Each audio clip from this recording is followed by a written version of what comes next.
Hi, my name is Jessica, and I'm a social worker. I'm also a graduate level MSW student.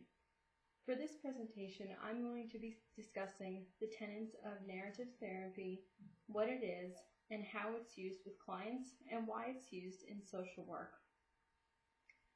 Okay, so I'm going to start off by discussing narrative therapy as an approach in social work practice.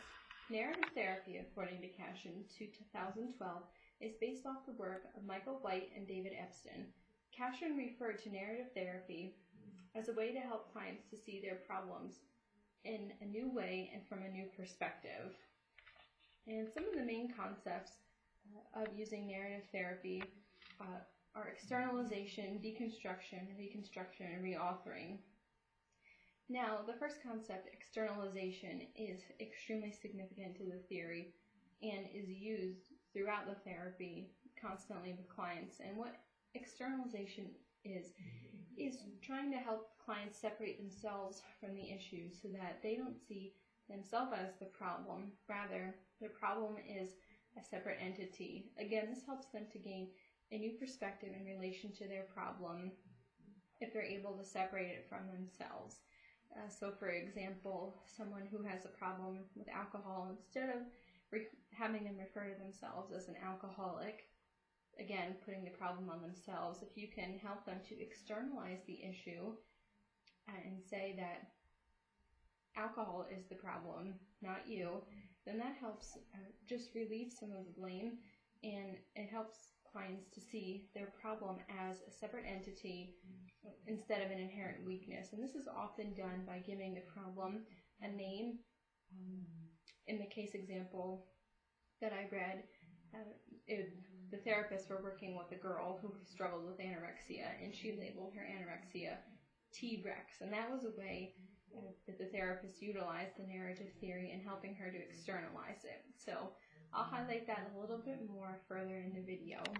Okay, so the second concept that I want to discuss of the theory is deconstruction. Now, deconstruction helps clients to identify any underlying assumptions or beliefs or even values that they have.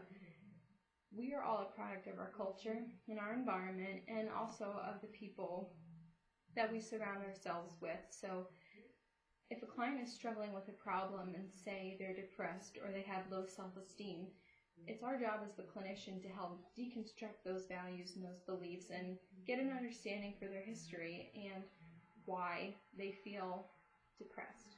What are the contributing factors? So helping with deconstruction, you really, in a way, have to do some detective work to try and help clients to see where they're coming from. So as you guide them through the deconstruction process, you as a therapist are learning about the client's problems, but it's also helping the client to see the roots of their issues. And again, that also contributes to externalization. And again, one of the main goals of that is to deconstruct that dominant narrative, figure out why they feel and why they believe the things that they do.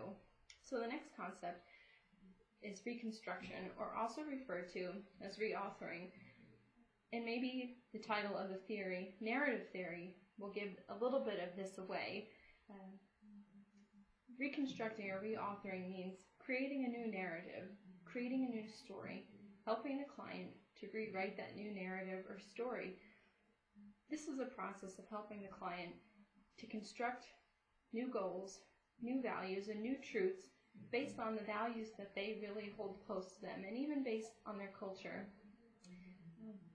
Most commonly, this theory is actually used with adolescents who have eating disorders, learning disabilities, or even individuals who have problems with communication. It's still a fairly new theory, and it doesn't have a whole entire century or even a half century's worth of research behind it, like ego psychology, for example. However, narrative theory is based on concepts from behavioral theory and psychotherapy. So again, just reconstruction or reauthoring is working with that client to help them to build a new story, a new narrative, and move further away from their old dominant narrative that was causing them problems. It's a very empowering theory, and not all the research and all the literature comes right out and identifies narrative theory and narrative therapy with the empowerment theory.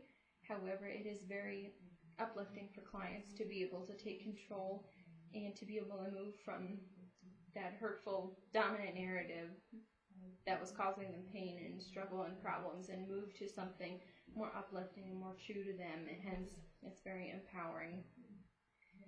And lastly, before I move on to some case studies, narrative therapy not only helps to reshape the future, but it also helps clients to have a more positive view or perspective on their past. Okay, so moving into a couple interventions that were outlined in 2 articles. In a study by Scott from 2013, the researchers examined how narrative theory was helpful when working with females who were struggling with eating disorders, and specifically anorexia. Now, I referred earlier to how one of the therapists in this specific case worked with a client. Her name is Victoria, and she renamed her anorexia T-Rex, and that was one way of helping her to externalize her eating disorder. So, in a particular case with Victoria, in the article by Scott, it was noted that Victoria was not in immediate danger because of her eating disorder. She wasn't hospitalized. She didn't have a low body mass index of below 17%, which, according to Scott, would be cause for concern and for worry. She was at a fairly healthy body weight, yet she still struggled with a distorted self-image. So Scott had to really work using narrative theory with Victoria to help deconstruct her values and beliefs and understand what was at the bottom of all of this. Why was she struggling with her body image? She was a healthy girl, yet she would go through bouts where she would refuse to eat. So Scott found that in the past her parents had treated her like she was a waste of space, and they told her so, and they told her that she was unimportant. So she was able to refer to to T-Rex throughout their therapy in order to deconstruct her story and realize that Victoria felt like she was taking up too much space. After time, Victoria was able to externalize herself from T-Rex, and that she actually felt that her values were being denied because of Rex's presence in her life. So finally, she became aware of the roots and the beliefs that were really keeping her trapped in her anorexia, and the therapist worked with her to help her reconstruct a new story. She created a new positive sense of self and reauthored a new narrative, and in the termination and hence celebration of the therapy, Victoria wrote in a poem that she was, quote, able to escape from the cell of her eating disorder. So that ended with a celebration, and she was able to declare a new narrative and to rid herself of the old one that kept her binded down. Okay, and another example, in an article by Perry and Goffman, they noted how narrative therapy can be effective in relieving symptoms of PTSD.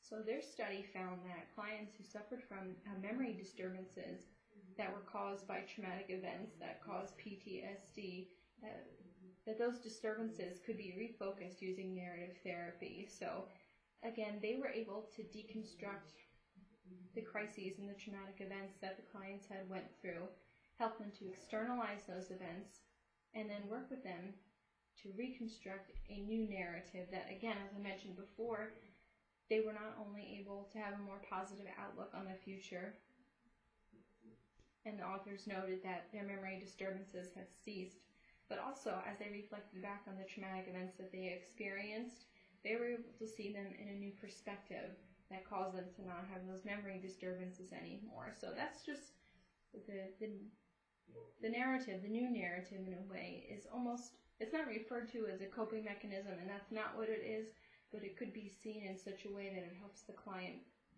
to really feel confident and be able to move forward. Okay, now next I want to discuss a few of the limitations of the theory.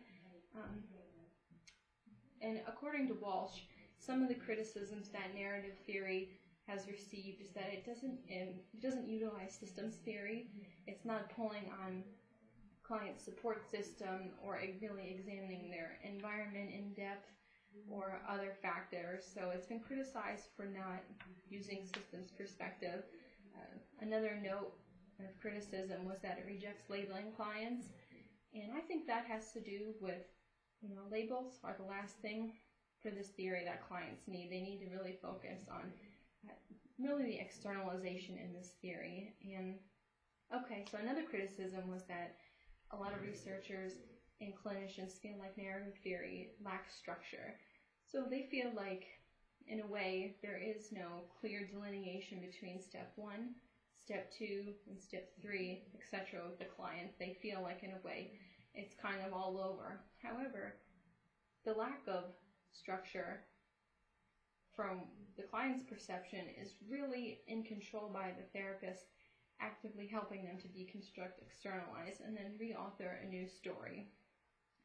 Okay, and one final criticism that Walsh noted in the text was that narrative theory is not useful as a primary intervention when dealing with a client who is in a crisis.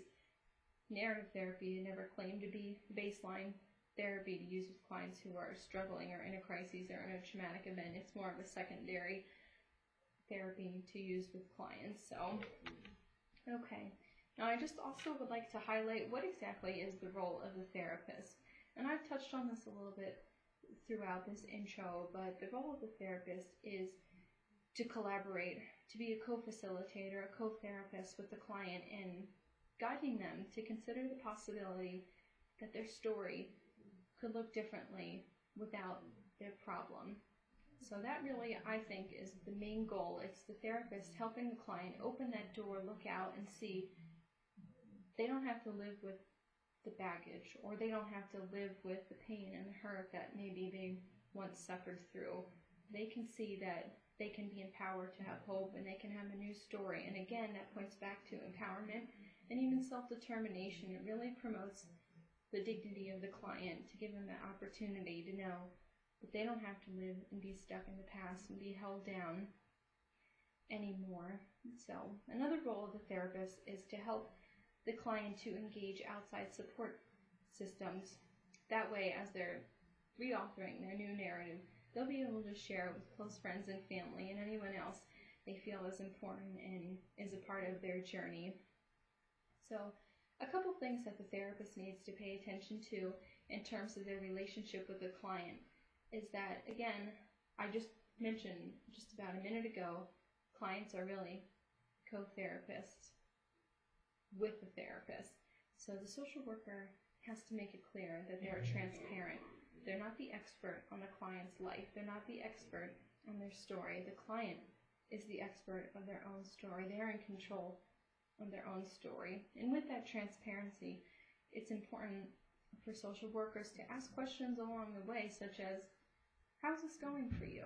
Are things making sense to you? It's an invitation to let them know that myself as a therapist, I'm not in control of what you're doing, and I want to make sure that you feel like we're on the same page and you feel like this is going well for you. This is a critical part of helping to explore with clients instead of determining what they should be doing. And finally, in termination with the client, using narrative theory, you want to celebrate with the client. Celebration at the end of the sessions is a huge part of using narrative therapy with clients. A celebration can be anything from a written letter to a verbal declaration of success. It could be a verbal declaration, or again, even a written declaration, something personal of the client. It has to be something meaningful for them to say, this is where I was, and now this is where I am, and where I'm going. So in conclusion, thank you so much for watching, and I hope this has been a good introduction. Up next is the role play, followed by the critique. Thank you.